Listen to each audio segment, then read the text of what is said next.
La majesté de son front illustre, entre les rois apparaît ainsi que l'or auprès de l'argent, et son lustre éclaire l'obscurité de ce beau siècle ici. Du Bellay.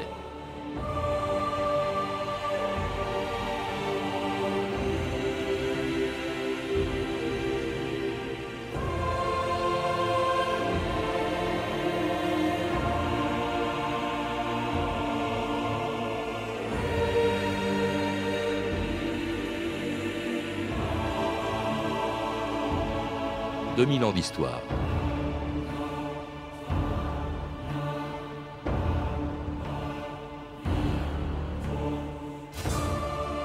Célébré en son temps par Du Bellay, Ronsard, Montaigne et la Boétie, Henri II n'a régné que 12 ans, mais il a profondément marqué l'histoire de France, pour le meilleur en mettant fin à des années de guerre contre l'Espagne et l'Angleterre, mais aussi pour le pire en persécutant les protestants et provoquant ainsi le début des guerres de religion.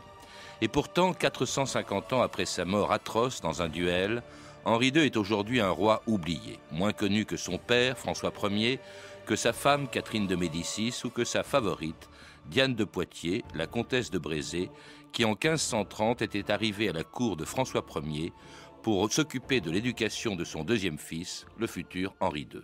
Henri est un rustre. Mais sire, comment puis-je vous aider? En faisant de notre rustre un prince de France. Enseignez-lui les manières qui conviennent à un prince de sang royal. Henri est un jeune homme maintenant et seule une femme avertie peut le guider.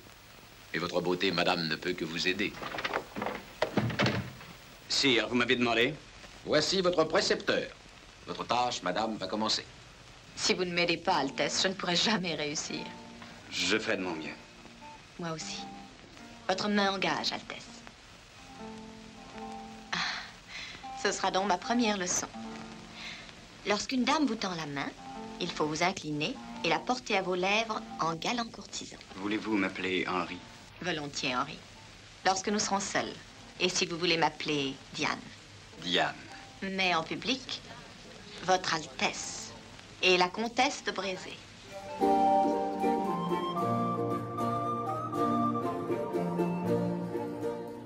Didier Le Fur, bonjour. Bonjour. C'était, d'après ce film, la première rencontre en 1530 entre le futur Henri II et Diane de Poitiers, qui allait devenir sa maîtresse. Mais en 1531, en réalité, le futur Henri II n'avait encore que 12 ans et il n'était pas du tout destiné à être roi puisqu'il n'était que le deuxième fils de François Ier. Vous le rappelez dans une passionnante biographie d'Henri II publiée chez Talandier, la biographie d'un roi qui n'a pas tellement intéressé les historiens alors qu'il a profondément marqué son époque. Il avait rêvé, dites-vous, de réaliser un empire. Oui, ce rêve n'était pas un rêve personnel, c'était un rêve des rois de France au moins depuis le XIIIe siècle, qui s'est mis en marche à la fin du XVe à partir de Charles VIII, qui a été poursuivi par Louis XII et François Ier.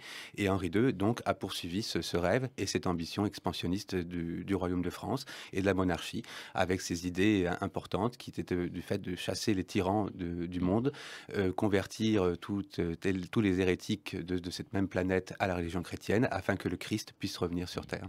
Comment expliquer ce désintérêt des historiens d'aujourd'hui et même depuis un certain temps, alors que, on l'a entendu dans le petit texte qu'on a écouté au début, il était célébré par des écrivains et pas n'importe lesquels, les écrivains de la Pléiade. C'est une curiosité de l'histoire. En gros, Henri II a été extrêmement apprécié de son vivant. Même si une propagande... Pas par les protestants quand même. Exactement, c'est ce que j'allais dire. Si une propagande protestante s'est développée parallèlement à cela et a été assez efficace, mais elle a été efficace surtout après la mort de Henri II. De son vivant, donc il a été entouré de toute une pléiade d'auteurs, comme on parlait tout à l'heure, de Du Bellay, de Ronsard, mais aussi de Jodelle, qui ont célébré ses gloires, qui ont célébré aussi les espoirs qu'on portait en lui. Et avec les guerres de religion et là, surtout l'avènement de Henri IV au pouvoir et la famille de Bourbon, ces derniers princes valois ont été fort critiqués. Et tout au long du XVIIe, XVIIIe jusqu'au milieu du XIXe siècle, tous les personnages qui avaient vécu à cette époque, autant politiques que auteurs, artistes et autres, ont été décriés, considérés comme des pornographes, comme des libertins. Et donc cette période qui a représenté un temps une image très puissante de la France a été dénigrée et pendant de longs siècles. Alors de la France à un tournant de son histoire, on est à l'époque de la Renaissance, et une histoire qui a profondément marqué Henri II dès sa prime enfance, dès sa jeunesse. Il faut le rappeler, on peut peut-être rappeler aussi dans quelles circonstances. Il est né en 1519, mais à l'âge de 7 ans, il est fait prisonnier, enfin il est otage en réalité de Charles Quint avec son frère aîné, François, qui devait devenir roi, et il est resté 4 ans otage en Espagne, Didier Le Fur. Il faudra peut-être pourquoi. Pour quelle raison? C'est un marchandage fait entre François Ier et Charles Quint. François Ier a été fait prisonnier lors de la bataille de Pavie en février 1525. Et donc, il y avait toute une série de pourparlers, notamment concernant la paix, mais aussi une rançon.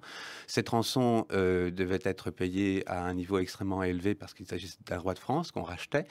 Il s'est trouvé qu'après, l'évolution politique a transformé un peu les choses, et un an plus tard, eh bien, François Ier, après le traité de Madrid, a promis de respecter ce traité qui endommageait terriblement la puissance française, et à condition qu'il puisse être libéré. Cette libération a été accordée à condition, de l'autre côté, par Charles Quint en tout cas, que François Ier donne ses enfants, ses 2 fils aînés, François et Henri.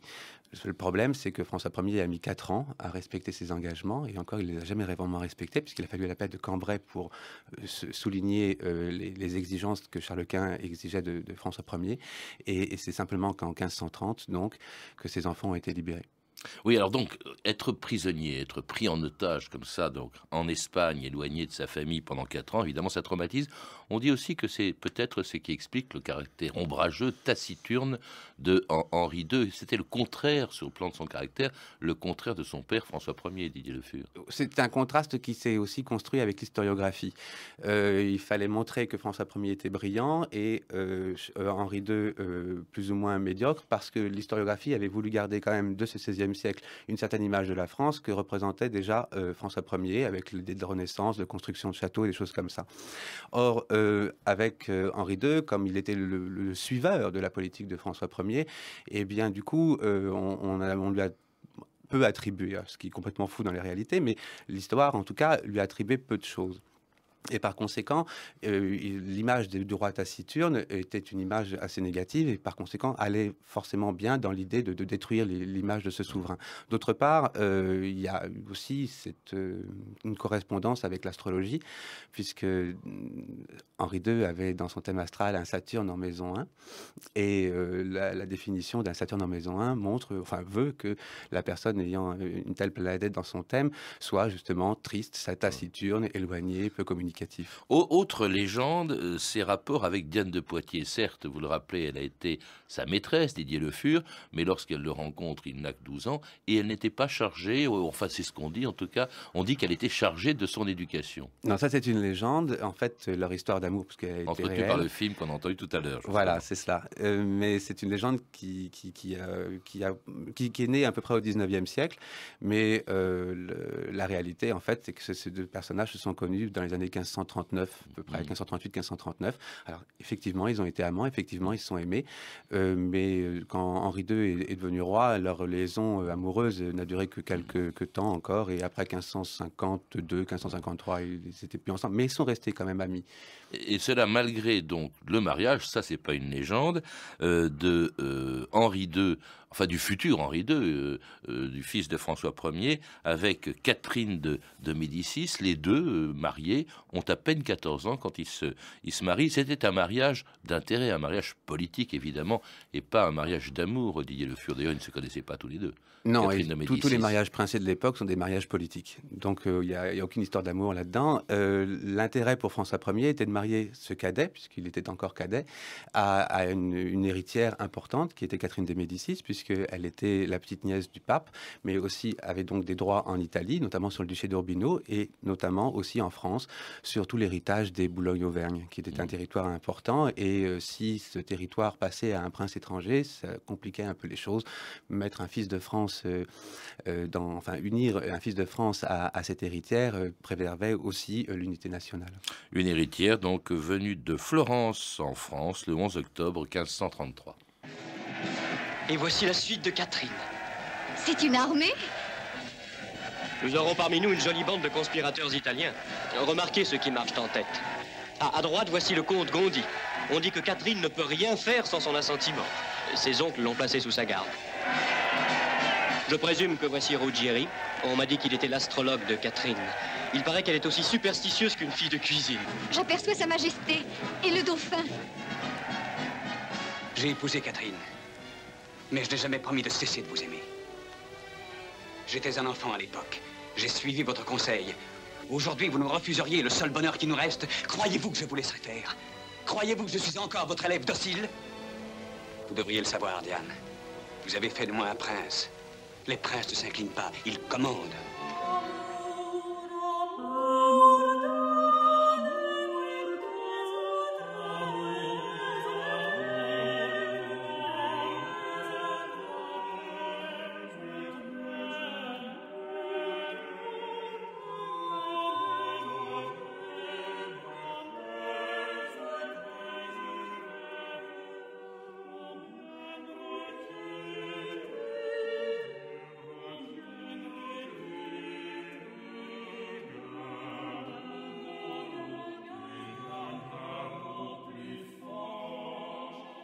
Amour, amour, c'est une chanson de Ronsard, chantée par l'ensemble Gilles de Binchois. Ronsard qui était évidemment le contemporain de Henri II. L'amour, évidemment, ça, en revanche, si Diane de Poitiers n'a pas été le précepteur de Henri II, elle a été sa maîtresse, peu de temps après, d'ailleurs, le mariage d'Henri II et de Catherine de Médicis. 4 ans à peu près. Et je vous l'ai dit tout à l'heure, cette histoire a duré en gros 12 ans. Une histoire d'amour réelle, importante. On en a beaucoup écrit après. C'est aussi, les protestants ont utilisé cette relation aussi pour décrier Henri II. Par la suite, le traité de pêcheurs, de Paillard, et donc du coup de justifier aussi les critiques contre lui. Elle a exercé quand même pas mal d'influence sur lui. C'est à l'époque où il n'est toujours pas encore roi. Hein. Il ne le sera qu'en 1530, enfin roi, dauphin, héritier de la couronne, puisqu'il ne le sera que lorsque son frère aîné François mourra en 1536. Entre-temps, c'est un prince qui doit donc succéder à son père, François Ier, à la mort de celui-ci, et un prince qui se bat, qui participe à la guerre que mène son père depuis longtemps contre Charles Quint. Il faut rappeler le contexte quand même, parce que le règne d'Henri II, comme celui de François Ier, sera marqué par des guerres interminables et un principal adversaire qui est Charles Quint, à la tête d'un empire dangereux pour la France, Didier Le Fur, parce qu'il se trouve aussi bien en Espagne qu'en Autriche, aux Pays-Bas. Oui, c'est un cercle de fer comme ça qui a entouré la France à partir des années 1520 et qui va se libérer simplement qu'en 1559, mais pendant donc près de 40 ans, la France va être prisonnière, en tout cas de cette puissance impériale, mais va aussi constamment parvenir à conserver ses frontières et aussi ses ambitions, et notamment ses ambitions expansionnistes en Italie. Ça, c'est une période assez compliquée parce qu'il y a toute une série d'alliances et de désalliances entre la France, l'Angleterre et la papauté, qui étaient aussi d'autres puissances importantes dans cette histoire. Mais quand dans les années 1540, quand Henri est prince de sang, il apprend son métier à la guerre, puisque son premier devoir de souverain est de protéger le royaume de France et son peuple. Et à la guerre, et une paix notamment avec l'Angleterre qui est signée avec Henri VIII par François Ier, peu de temps avant la mort de celui-ci, en 1547, François Ier meurt donc en laissant la couronne à son fils Henri II qui n'a que 28 ans. Mon fils, demain matin, vous serez roi de France. Je vous laisse en héritage une terre où règne la paix. Tirez profit de mes erreurs. Évitez l'aventure en Italie. Et n'importe où. Henri, approchez mon fils. Si jamais vous êtes dans l'embarras, écoutez-la. Écoutez, Diane. Je l'écouterai, père. Le roi est mort.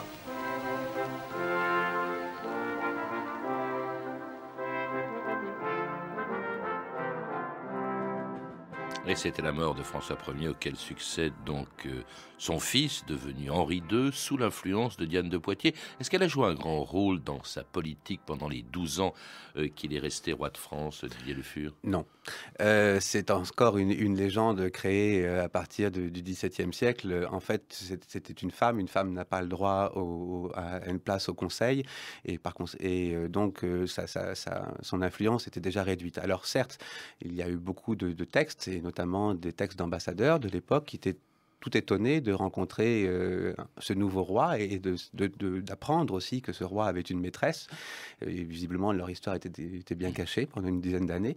Et donc, du coup, cette relation, cette maîtresse qui vit proche de son amant, et les rencontres qu'ils ont eues quotidiennement, a un peu développé l'imagination. D'autre part, il y avait toutes ces personnes qui étaient importantes sous le règne de François Ier et qui, dès l'avènement de Henri II, sont passées à une place secondaire.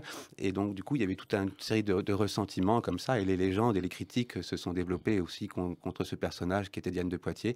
Mais son influence politique est beaucoup plus restreinte qu'on ne veut bien l'imaginer. Henri II qui poursuit en fait la politique de son père et notamment qui reprend la guerre contre Charles Quint et les alliances de son père, des alliances extraordinaires d'ailleurs. Quand on sait que Henri II va persécuter les protestants, il s'allie avec les princes protestants d'Allemagne contre Charles Quint. Il était même l'allié, comme l'était son père, des Turcs, qui étaient donc musulmans. C'est assez étonnant, cette guerre reprend. Elle nécessite aussi des moyens financiers importants, d'où une politique qui aurait pu rendre Henri II très impopulaire, une politique d'augmentation des impôts, de remaniement des impôts, un impôt d'ailleurs comme la gabelle, qui va provoquer une révolte brutalement réprimée par Henri II à Bordeaux, ce qu'on appelait la révolte des Pitots, Didier Le Fur. Oui, c'est-à-dire que pour faire la guerre, donc il faut de l'argent. Cet argent, eh bien, il faut le trouver quelque part. Il y a certes les impôts réguliers, mais ils sont insuffisants. Donc régulièrement, le pouvoir royal demandait des crédits supplémentaires. Et donc certaines villes qui étaient exonérées, notamment comme Paris, qui étaient exonérées de la taille, eh bien, prêtaient officiellement, en tout cas régulièrement de l'argent.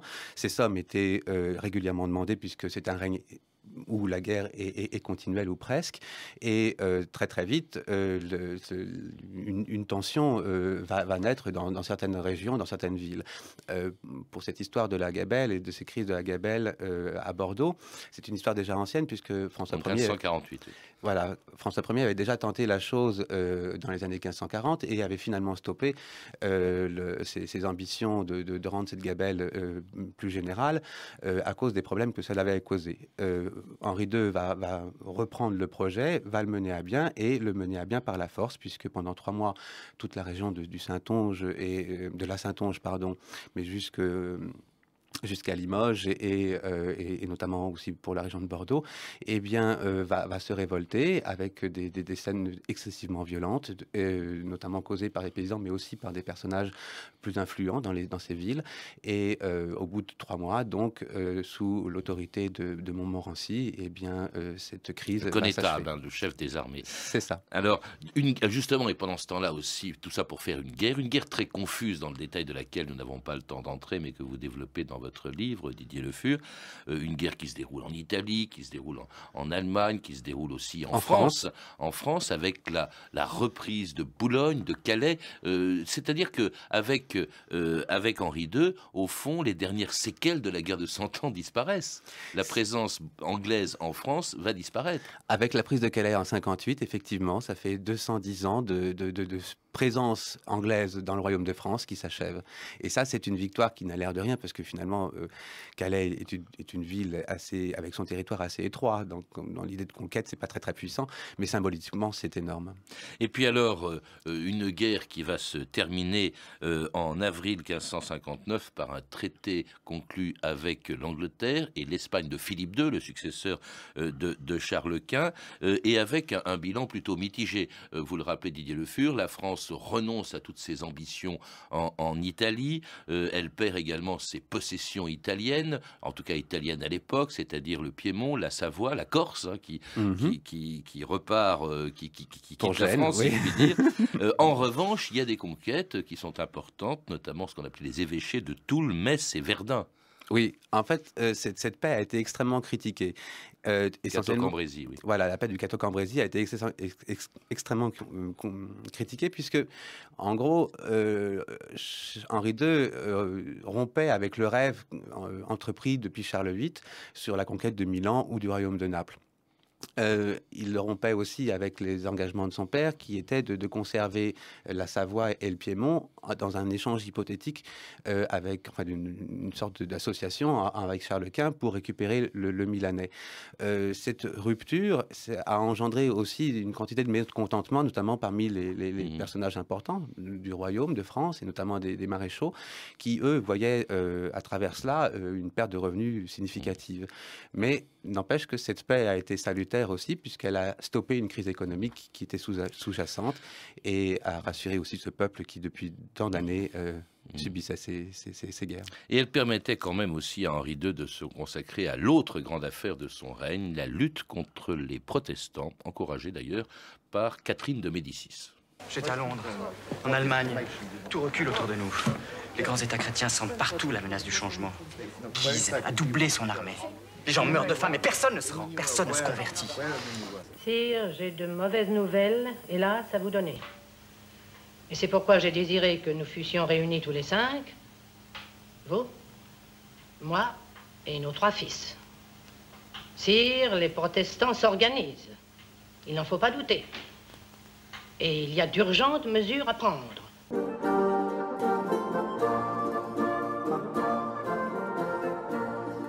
Et ces mesures seront terribles. En fait, dès le début de son règne, dès 1547, Henri II s'attaque, si je puis dire, au protestantisme, le persécute, alors que le règne de son père vis-à-vis des protestants a été plutôt accommodant, hein, même si les choses avaient commencé déjà sous François Ier. Là, il crée un tribunal d'exception, la Chambre ardente, chargée de juger ce qu'on appelait les hérétiques. Effectivement. Comme vous l'aviez dit, François Ier a été assez ambigu jusque dans les années 1540. À partir de 1540, quand même, il se positionne de façon beaucoup plus claire par rapport à cela et se présente réellement comme un roi catholique. Henri II, dès son avènement, se présente aussi comme un roi catholique et dès le départ va donc renouveler tous les édits anti-protestants que son père avait fait effectuer, créer cette chambre ardente et puis va prolonger encore par d'autres édits, notamment celui de Chateaubriand, cette répression. Cette répression n'est pas une répression extrêmement puissante et organisée, elle est surtout spectaculaire. Régulièrement, des processions sont organisées, régulièrement des bûchers sont organisés aussi, mais les arrestations sont encore peu nombreuses. À partir de 1559, le projet, par contre, d'une expulsion plus générale et plus importante, là, va se faire.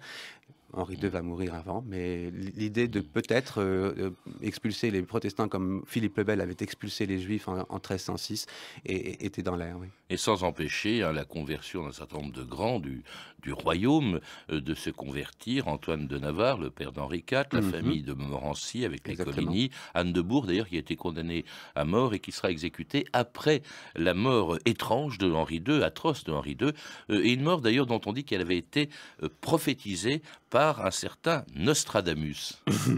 Je cite le quatrain, hein, qui est assez extraordinaire quand on sait comment il est mort. Le lion jeune, le vieux surmontera en chant bellique par singulier duel, dans cage d'or les yeux lui crèvera, 2 classes puis mourir mort cruelle. Alors c'est extraordinaire quand on sait de quelle manière est mort justement le roi de France Henri II.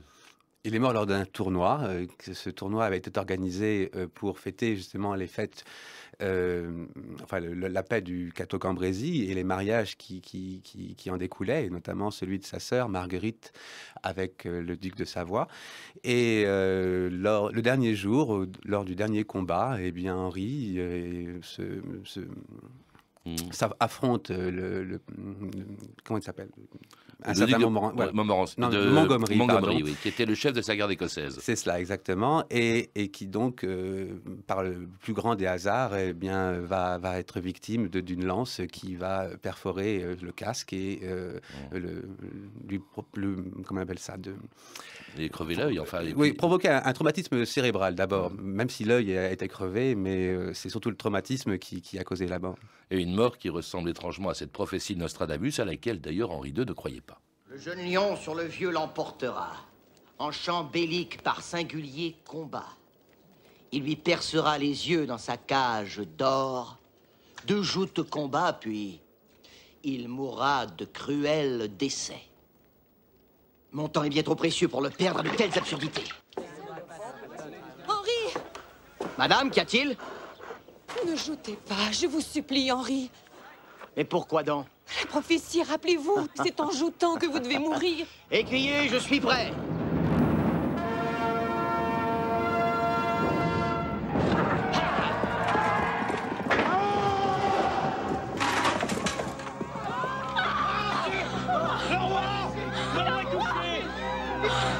Madame, il est trop tard. Et c'était donc le 30 juin 1559, la mort de Henri II, rue Saint-Antoine. C'était dans une joute justement organisée pour célébrer, vous le disiez, la paix de Cateau-Cambrésis et le mariage de la fille de Henri II. Et il est mort, il n'est pas mort tout de suite, il est mort 10 jours plus tard, il est mort le 10 juillet, alors qu'il a été blessé le 30 juin, dans des circonstances atroces et malgré les soins d'un médecin bien connu, puisqu'il s'appelait Ambroise Paré. Oui, Ambroise Paré est venu 2-3 jours plus tard avec André Vézal aussi, qui était le médecin de Philippe II, et c'était les 2 plus grands médecins de l'époque. Le seul problème, c'est que c'était un roi de France qu'on soignait. Donc ce roi de France, eh bien, on essayait toujours de limiter au maximum ses souffrances. Les plaies ont été mal soignées, ou pas soignées du tout.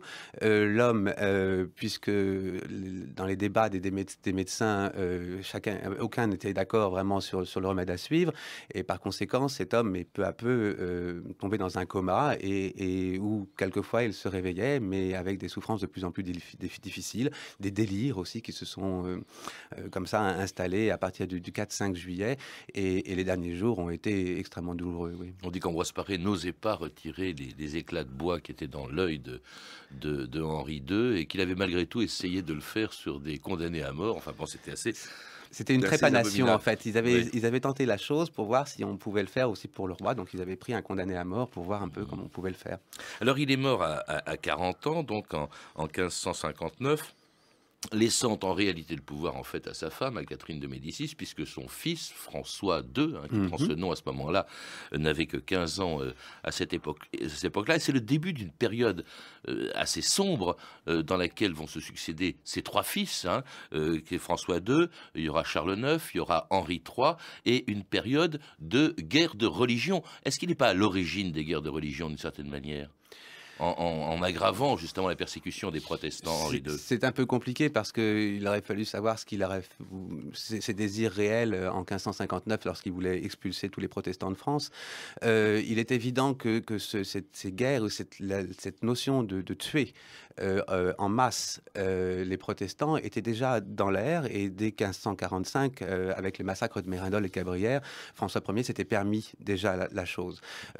Sous le règne d'Henri II, ces événements tragiques n'ont pas existé, mais l'idée qu'on puisse détruire par les armes une population que l'on considérait nauséeuse et séditieuse, oui, était probablement dans la tête de ce personnage et des gens qui l'entourent. Et d'ailleurs, le duc de Guise, qui va après être aux côtés de Catherine de Médicis sous la régence de Charles IX, ne se gênera pas pour le faire.